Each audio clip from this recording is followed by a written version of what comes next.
Hi, welcome to the menopause edition of Healthing.ca. My name is Shirley and I am a menopause chick. I'm the founder of menopausechicks.com, and it is my pleasure to be writing a column for Healthing.ca, which is a new health platform from the National Post. And I invite you to go to Healthing.ca. I invite you to follow their lead in terms of thinking about health as a verb.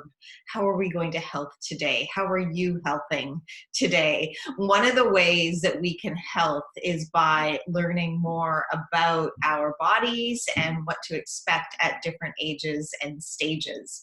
And so this week's column is about estrogen dominance, which is a very common experience for women in perimenopause, but it's not always commonly understood.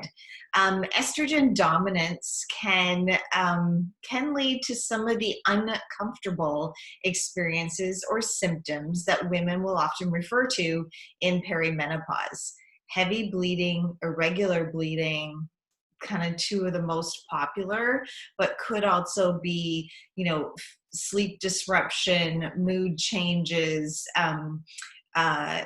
changes to skin, anytime that our hormones are out of sync, or as I talk about in the article, out of step. If you think about your hormones as a dance or a pair of dance partners, and one of them is out of step, you know how awkward that can feel and how disruptive it is to the quality of the dance. And so the same is true with our hormones, and particularly in perimenopause with estrogen and progesterone.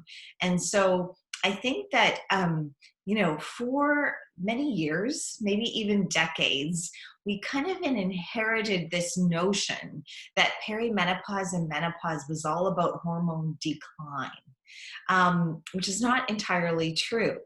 In perimenopause, our hormones are constantly fluctuating. They're even fluctuating from from week to week, from month to month, and even from morning to night. It's after menopause when estrogen really does go for a bit of a deeper dive. But during perimenopause, it's more about the ratio between estrogen and progesterone. And when that ratio is in sync, it's a beautiful dance. Everything is working and jiving and in step. The two hormones are in step with one another. When that ratio becomes imbalanced, that is when some of the most uncomfortable symptoms can occur. So I think it's really important to understand that. And I hope that if this is the case for you, or if you recognize this experience, that you've surrounded yourself with a quality health team, please go and have a conversation with a health professional that you can trust and investigate to see what solution is going to be right for you, because I want to assure you, you are not meant to suffer and you deserve quality of life. So thanks for reading at healthing.ca, and I look forward to seeing you next week.